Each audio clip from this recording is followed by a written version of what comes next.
Bien, queridos hermanos, tengan todos ustedes muy buenos días. Hoy nos toca estudiar la doctrina de la gracia. Y este tema es bastante particular, bastante importante. A la vez nos ayuda a nosotros conocer un poco más de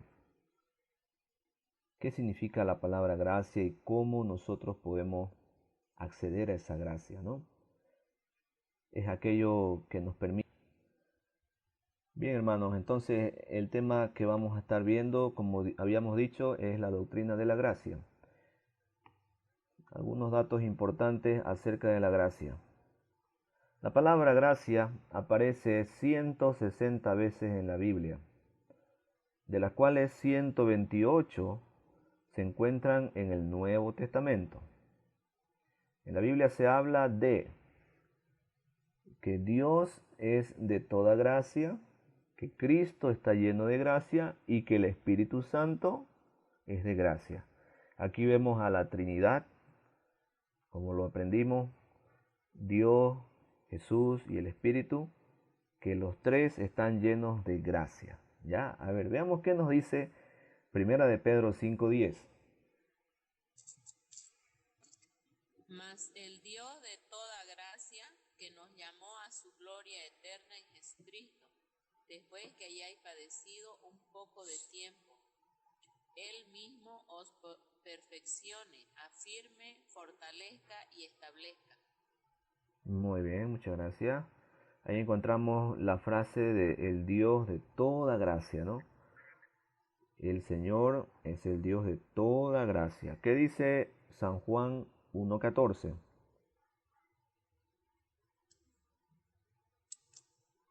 Y aquel verbo fue hecho carne y habitó entre nosotros.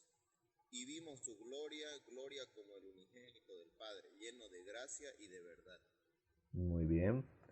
Aquel verbo fue hecho carne. Está haciendo referencia, como ustedes recuerdan, a Jesús, ¿no? Jesús es el verbo, el que se menciona también en el versículo 1, donde dice que en el principio era el verbo, ¿no? Y el verbo era con Dios y el verbo era Dios, ¿no?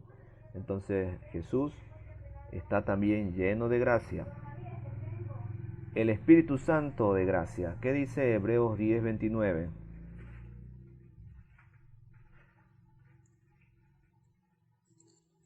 ¿Cuánto mayor castigo pensáis que merecerá el que pisotee al Hijo de Dios y tuviere por inmunda la sangre del pacto, en la cual fue santificado e hiciere afrenta al Espíritu de gracia? Muy bien. Ahí tenemos también al Espíritu Santo mencionado como el Espíritu de gracia, ¿no? Pero ¿qué es la palabra gracia? Vamos a ver la definición. En el Antiguo Testamento, ya la palabra usada se traduce con la idea de gracia, ya que conlleva el significado de inclinarse o encorvarse delante de una persona inferior, con actitud bondadosa, algo que un ser superior no debe hacer, pero lo hace con amabilidad ante una persona de condición menor. Esto es lo que se traduce como gracia. En el Antiguo Testamento encontramos entonces la palabra gracia con un significado de encorvarse o inclinarse. Cuando una persona superior se inclina ante una persona inferior, ya eso se llama gracia. Y en el Nuevo Testamento, la palabra gracia significa favor no merecido o desinteresado. Alguien que otorga algo a otro que no lo merece. Entonces, la connotación de la palabra gracia para el Nuevo Testamento viene a ser un favor no merecido o desinteresado, algo que nosotros no lo merecíamos. ¿Ya? La palabra gracia tiene entonces estas dos connotaciones bíblicas en las que notamos un poco de diferencia, ¿no? Pero en sí está yendo al mismo mensaje, algo que no se merecía, ¿no? Porque en el Antiguo Testamento veíamos que decía inclinarse o encorvarse una persona superior ante una persona inferior cuando no lo merecía, siendo que no tenía que hacerlo, ¿no? Eso es gracia, ¿no? Y también acá en el Nuevo Testamento vemos que gracia significa un favor inmerecido, algo desinteresado, que lo otorga alguien a otra persona que no lo merece. Veamos un poquito más. Algunas definiciones de la palabra. Primero, amor. La palabra gracia está ligada mucho a lo que es el amor. Dios es amor, pero cuando Él despliega su amor hacia los pecadores, eso es gracia. Cuando Dios muestra su amor hacia las criaturas que somos nosotros, que hemos caído de la voluntad de Dios al seguir el pecado desde el huerto del Edén, hemos caído de esa, se puede decir, gracia que teníamos delante de Dios. Usted recordará que en el principio Adán y Eva, dice la Escritura, que se paseaban por el huerto. Ellos no tenían ningún problema. En un momento de esos Dios aparecía y Dios empezaba a hablar con ellos, charlaba, reía, jugaba. Era una relación increíble entre el Creador y su criatura. Pero del momento en el que Adán y Eva decidieron ignorar la voz de su Creador, cayeron de esa gracia, cayeron de ese favor que Dios nos daba. Que una persona como Dios, un ser supremo, se pasee con el humano, que es un ser mortal, ¿no? Entonces, eso fue la caída de la gracia. Ahí caímos de la gracia. Y el amor, ¿no? Es lo que nos muestra a nosotros como definición también de la gracia. Que cuando Él despliega su amor hacia los pecadores, eso es gracia. También amor que mira hacia abajo. El amor que mira hacia arriba es adoración. El amor que mira a su mismo nivel es afecto. Pero el amor que desciende de arriba y mira hacia abajo, eso es gracia. Yo lo veo totalmente ligado a lo que aprendíamos hace un momento de la definición en el Nuevo Testamento y en el Antiguo Testamento, ¿no? Cuando un ser supremo, un ser superior que no tiene la necesidad de inclinarse, se inclina ante alguien inferior. Entonces ahí también vemos parte del significado de gracia, amor que mira hacia abajo. También vemos a Dios mostrando tan solo amor y misericordia cuando merecemos tan solo ira y juicio. Es Dios encorvándose hacia el hombre pecador, demostrándole amor. Lo que nosotros merecíamos en aquel entonces por causa de nuestros pecados era la ira de Dios, era la condenación total. Pero Dios, en su infinito amor, siendo que Él no necesitaba hacer aquello, Él decidió arreglar aquello que nosotros arruinamos. Y eso es gracia, ¿sí? Dios dando lo mejor del cielo para salvar a lo peor de la tierra. Eso también es gracia. Cuando vemos nosotros la humanidad perdida, ¿no? Solamente basta comprender unos 15 minutos la noticia del mediodía. Y nos ponemos a escuchar que violación por acá, asesinato por allá. Y así, un montón de perversidades, una más peor que la otra. Y nosotros nos ponemos a analizar y decir, ¿cómo es que Dios tiene ese amor para toda la humanidad, siendo que el ser humano se deleita desobedeciéndole? Eso es gracia. Eso es gracia, hermano. Es un favor que Dios, el ser supremo, lo hace sin necesidad que nosotros, porque nosotros no lo merecíamos. Nosotros no teníamos derecho por causa de nuestro pecado. La necesidad de la gracia. La gracia es necesaria porque el ser humano en primer lugar es pecador. El ser humano es un pecador en rebeldía contra la santa ley de Dios. El hombre es pecador y por tanto merece solo castigo y juicio de parte de Dios. ¿Qué dice Romanos 3:23? Por cuanto todos pecaron y están destituidos de la gloria de Dios. Muy bien. Ese pasaje nos dice con claridad que todo ser humano ha pecado, ¿sí? Y note usted que cuando usamos nosotros esta figura gramatical ha pecado, estamos hablando de alguien que pecó y que sigue pecando, ¿sí? Ahora, el ser humano es pecador, hermano, desde su concepción. Analizamos nosotros esto en la doctrina del hombre. Recuerda, hace varios domingos atrás, veíamos que el ser humano es pecador desde la concepción, desde el vientre. Y ese es el primer motivo por el cual Dios necesitaba derramar su gracia, su favor no merecido por la humanidad. Porque nosotros necesitábamos la gracia de Dios.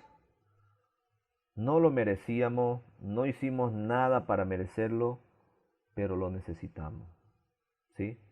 Lo único que merecemos nosotros por nuestras acciones solamente es castigo, juicio de parte de Dios.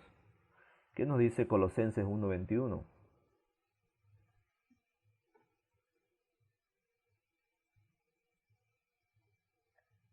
Y a vosotros también que erais a otro tiempo extraños y enemigos en vuestra mente, haciendo malas obras, ahora os ha reconciliado.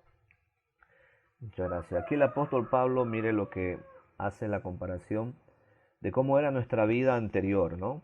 Cuando solamente éramos enemigos de Dios, ignorábamos las cosas de Dios, buscábamos solamente la maldad.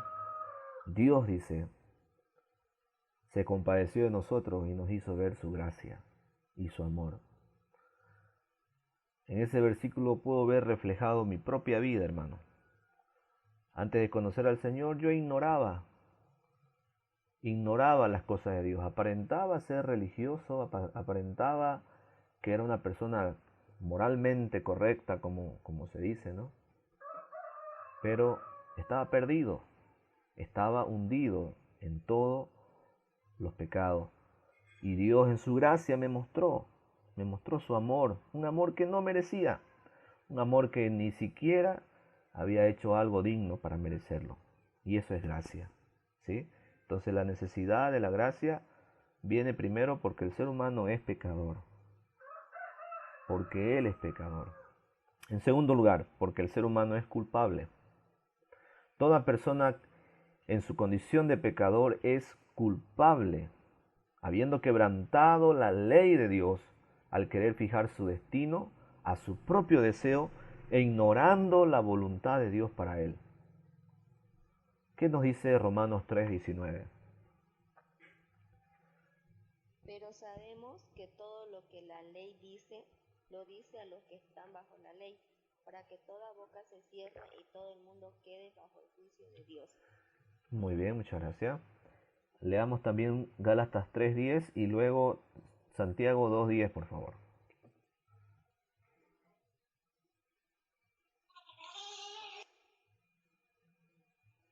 En Gálatas 3:10 dice, porque todos los que dependen de las obras de la ley están bajo maldición, pues escrito está, maldito todo aquel que no permaneciera en todas las cosas escritos en el libro de la ley para hacerlas. Santiago 2:10.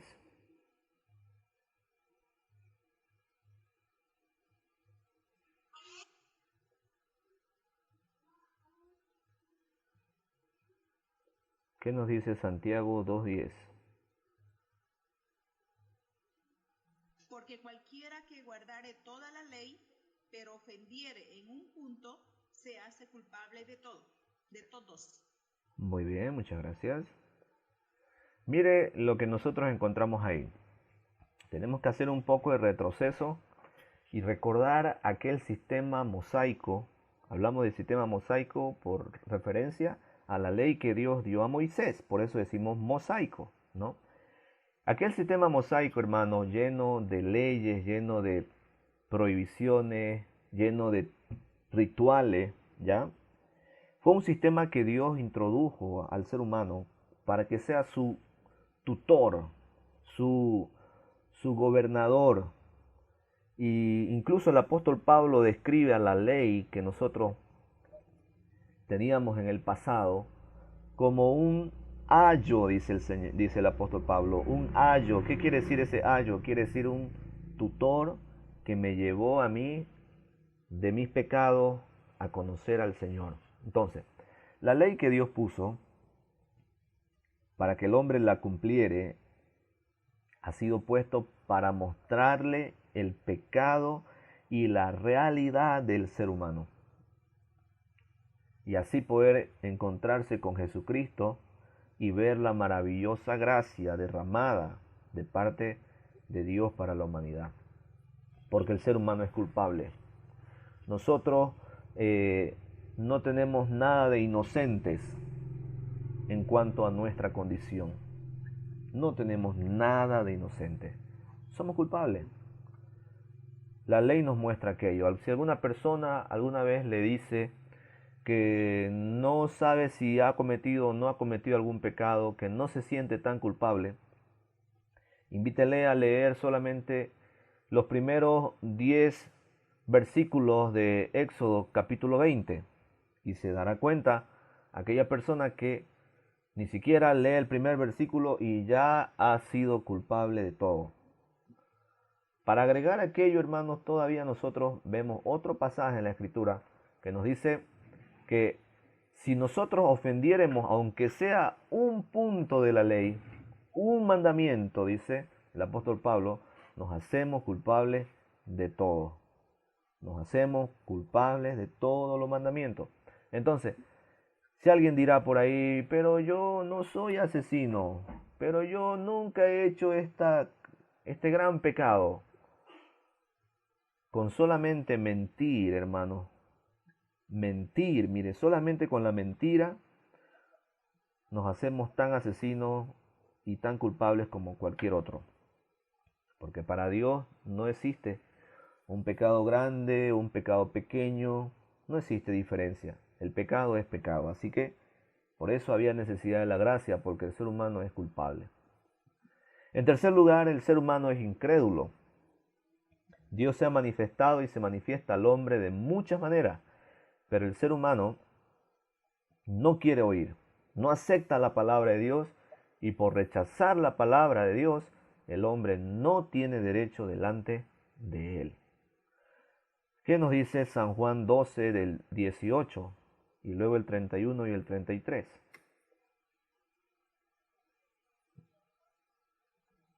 Dice, por lo cual también había venido la gente a recibirle porque había oído que él había hecho esta señal.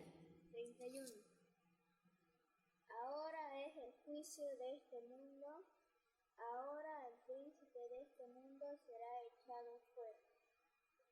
Y decía esto dando a entender de que muerte iba a morir. Muy bien. ¿Y qué nos dice San Juan 3:18?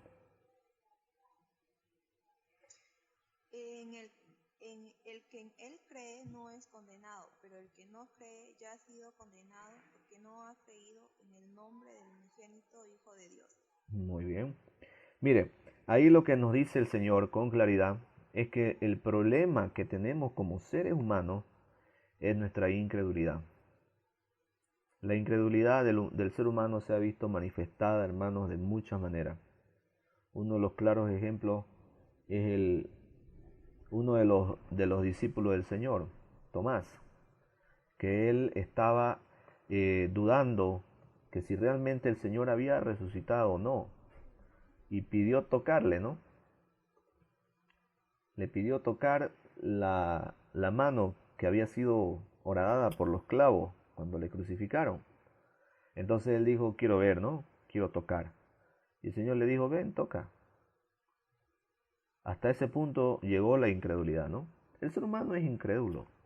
El ser humano no, no ha accedido en su condición natural a creer aquello que es sobrenatural. Y ahí entra Dios.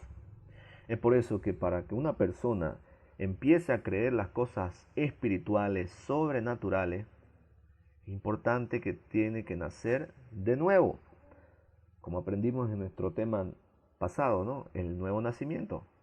Si queremos percibir las cosas de Dios, tenemos que nacer de nuevo. Y es por ello que necesitamos la gracia, ¿sí? Porque somos pecadores, porque somos culpables y porque somos incrédulos. Salvación por gracia. Ahora entramos a este punto que ha sido aquel punto que hizo revolución en el tiempo de Martín Lutero. ¿Quién fue Martín Lutero? Martín Lutero fue un monje que era profesor incluso de una universidad de teología en Alemania, el cual empezó a enseñar y a darse cuenta a través de lo que él mismo leía y enseñaba, que el Señor hablaba de una salvación por gracia. Y en aquel momento la iglesia se encontraba hundida en un problema tan grande como era la perversidad. Y había la famosa pago de indulgencias que habían instituido los altos mandatarios de la iglesia romana, diciendo que debían de pagar cierto monto para que les perdonen los pecados. El fin de todo ello, el fin de esa recaudación era la construcción de lo que se llama ahora la Basílica de San Pedro, ¿no? Que ellos hicieron esa gran construcción grande, ¿no? Entonces, ahí Martín Lutero salió con varias objeciones que se le llamaron sus tesis, y él dijo algo bien importante, que la salvación era únicamente por gracia, que no había ninguna porción de la Escritura que el Señor dijere que para ser salvo teníamos que pagar dinero o teníamos que hacer tal cosa. Y eso revolucionó, hermanos, increíblemente la situación del mundo en general. Se desataron las cruzadas, se desataron un montón de cosas acompañadas de guerras y demás por causa de este tema, la salvación por gracia. No existe otra forma de salvarse, hermanos, si no es por gracia. La salvación únicamente viene por gracia. ¿Qué nos dice Efesios 2, 8 al 10?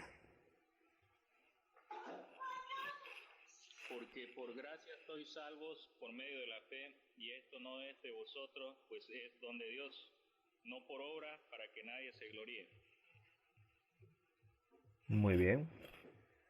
Mire, qué interesante este pasaje, que describe con total claridad que la salvación únicamente viene por el favor no merecido de Dios, que nosotros no hicimos nada para merecerlo, que no es por las obras que nosotros hagamos, que no es por cuán bien nosotros seamos como personas, sino es por el amor pleno y absoluto de Dios, por el cual nosotros hemos sido salvos. Desde el principio, hermanos, Dios estableció la gracia como medio de salvación.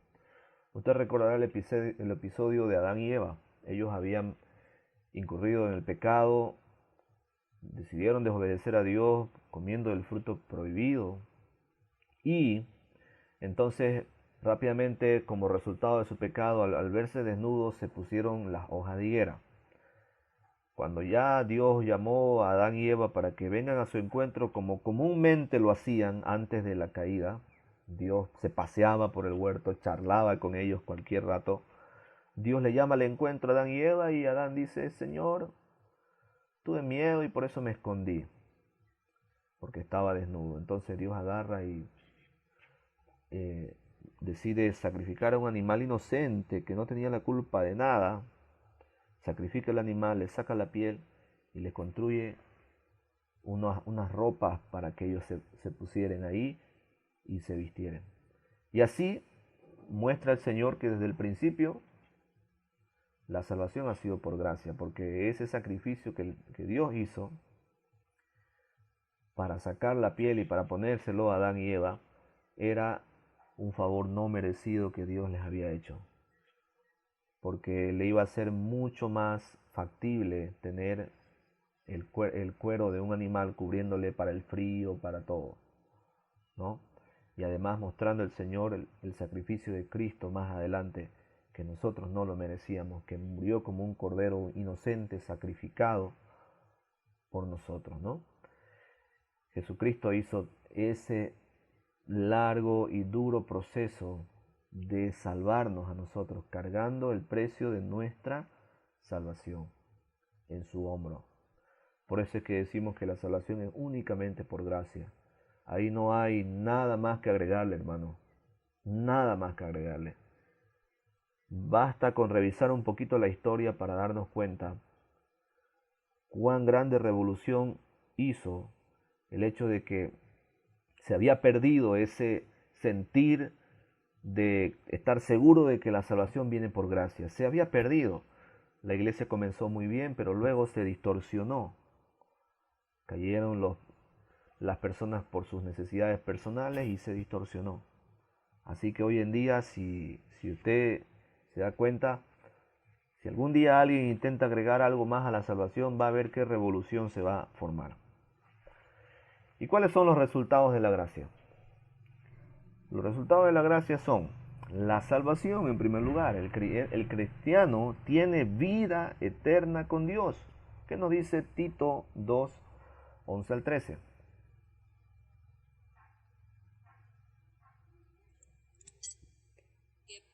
Porque la gracia de Dios se ha manifestado para salvación a todos los hombres, enseñándonos que renunciando a la impiedad y a los deseos mundanos, vivamos en este siglo sobria, justa y piadosamente, aguardando la esperanza bienaventurada y la manifestación gloriosa de nuestro gran Dios y Salvador Jesucristo.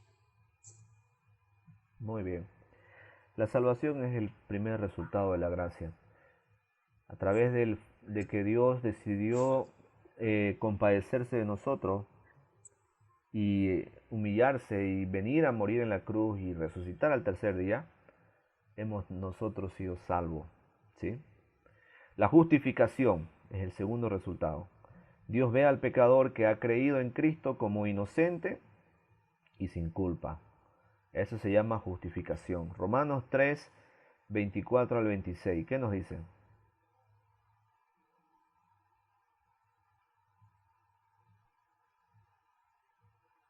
Romanos 3, 24 al 26. Dice así: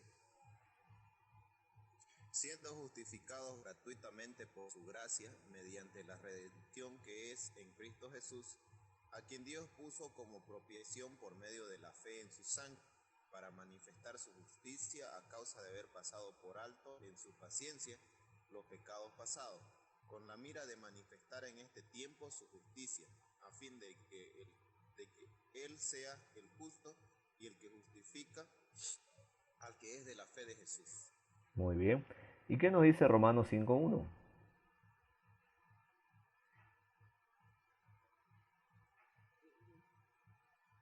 Dice: justificados pues por la fe, tenemos paz para con Dios por medio de nuestro Señor Jesucristo. Muy bien. Ahí nosotros vemos con claridad, hermanos, que la justificación es cuando Dios ve al pecador que ha creído en Cristo como inocente. Es el único momento en el que nosotros accedemos a ser inocentes, porque antes de conocer a Cristo, dijimos hace un momento, no éramos inocentes de nada, no éramos inocentes de nada. Una vez que creímos en Jesús, ahí hemos accedido a la justificación que dice Romanos 5 y que nos muestra ahí que Dios ve al pecador que ha creído en Cristo como inocente. Es el único momento, ¿sí? De ahí para adelante, el Señor nos ve inocente. De ahí para adelante. Por causa de Cristo, no por causa de lo que nosotros hemos hecho, ¿ya? Dios nos ve como santos. Por eso es que el apóstol Pablo, cuando escribe las cartas a las iglesias, dice a los amados santos de la iglesia en Galacia, dice, ¿no? A los amados santos de la iglesia en Corinto. Y uno dirá, ¿y de qué santos está hablando Pablo, no? Si vemos en Corinto un montón de cosas terribles que hicieron los hermanos, ¿no? Al menos en Corintios 5, ¿no? Que se ve el pecado terrible de inmoralidad, ¿no? Que tenía la iglesia, ¿no? Pero, ¿por qué razón el Señor ve como santos a sus hijos? Es por este asunto de la justificación. Porque al haber creído en Jesús hemos sido justificados. Y Dios ya no ve el pecado en nosotros, sino ve la obra de Cristo realizada en su totalidad. En tercer lugar, el resultado de la gracia es la adopción. Esa adopción quiere decir una nueva posición delante de Dios. El creyente verdadero puede entrar a la presencia de Dios sin vergüenza, por medio de la comunión con Dios. Tenemos acceso libre, ya no estamos separados de la presencia de Dios. ¿Qué dice Romanos 5:2?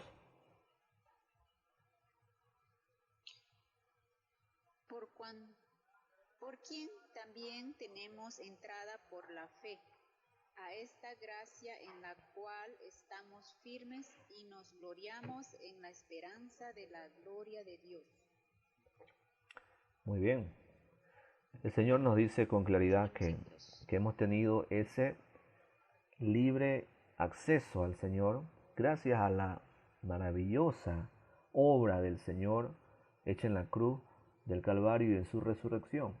La gracia, el favor que no merecíamos, lo cual nos hizo a nosotros hijos de Él. Nos ha adoptado como hijos suyos. El cuarto resultado de la gracia es la regeneración. El cristiano empieza una nueva vida en el Espíritu. San Juan 3:8, ¿qué dice? El viento sopla de donde quiere y oyes su sonido, mas ni sabes de dónde viene ni a dónde va. Así es todo aquel que es nacido del Espíritu. Muy bien. Ahí se ve, por ejemplo, con claridad que la persona que ha nacido del Espíritu ya no es guiado según su raciocinio, es guiado según el Espíritu de Dios, ¿sí? A eso se llama regeneración, una total nueva formación que nos ha dado el Señor a través de la gracia, ¿sí?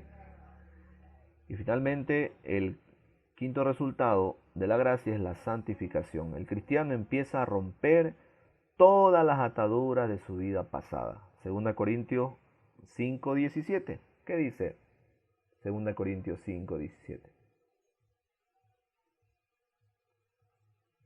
De modo que si alguno está en Cristo, nueva criatura es. Las cosas viejas pasaron, he aquí todas son hechas nuevas. Este pasaje me llena de felicidad, porque nos dice que el que está en Cristo Jesús es una nueva criatura, las cosas viejas ya pasaron y todas son hechas nuevas. Esto me da a mí entender, hermanos, con toda claridad que el Señor nos ha santificado, ¿sí? Nos ha hecho nueva criatura. Ya no necesito yo estarme preocupando por aquellas cosas pasadas, porque el Señor ya las transformó. Simplemente necesito empezar a vivir mi vida nueva, ¿sí? En esa santificación que Dios me ha dado. Ya he sido apartado. La palabra santidad quiere decir apartado para un propósito. Entonces nosotros estamos libres de toda atadura, hermanos. Ya no hay esas ataduras que habían por causa de las herencias, qué sé yo, generacionales, ¿no? De que mi tatarabuelo fue así, por eso tú también vas a ser así. Una vez usted es creyente, hermano, se rompe toda atadura. Desde el día que usted decidió creer en Jesús, ya no hay ataduras en su vida. Usted es una nueva criatura. Ya no hay. Hemos sido liberados totalmente. ¿Sí? Hemos sido liberados. Así que es importante, hermano, recordar que ese es el resultado de la gracia. Santificación, regeneración, adopción, justificación, salvación. Conclusión. Queda totalmente claro que la gracia desde cualquier punto de vista es algo no merecido. Es evidente que la salvación no puede ser confundida ni con obra y mucho menos con la ley. En este punto nos damos cuenta que el ser humano, por su condición, necesita sí o sí de la gracia para ser salvo. Regocijémonos, pues, por el amor y la abundante gracia que Dios tiene con nosotros, y compartamos a toda la humanidad el regalo no merecido que hemos recibido de Él, del Señor. Que Dios bendiga en esta noche, hermanos, esta palabra que ha sido sembrada en nuestro corazón, en nuestras vidas, y que el Señor nos ayude a poder meditarla y a poder aplicarla en nuestras vidas. Vamos a orar, hermanos, y vamos a dar gracias a Dios por la maravillosa gracia de Dios, ¿no? Por el favor no merecido de Dios que fue derramado por todos nosotros. Oremos. Eterno Dios, te damos gracias, Padre bendito, una vez más por esta preciosa oportunidad. Gracias, Señor amado, porque tú derramaste tu gracia sobre nosotros cuando nosotros no lo merecíamos, cuando nosotros estábamos perdidos, hundidos en nuestros delitos y pecados.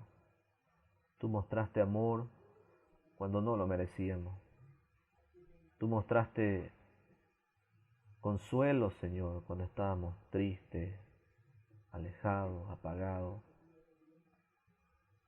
Tú nos diste esa alegría, Señor, de ser llamados tus hijos, cuando todo era tristeza, cuando todo era un desastre. Gracias, Señor, por derramar esa preciosa gracia sobre todos nosotros. Gracias, Padre. Ayúdanos, Señor, a experimentar cada día más la maravillosa gracia que Dios nos ha derramado. Ayúdanos, Señor. Te damos gracias orando en el nombre de Jesús. Amén. Amén. Que Dios nos ayude y que Dios nos dé fortaleza, hermanos, para vivir la gracia del Señor, para vivir bajo la gracia y para nunca más volver a la ley, al pecado y así andar en el camino del Señor. Amén.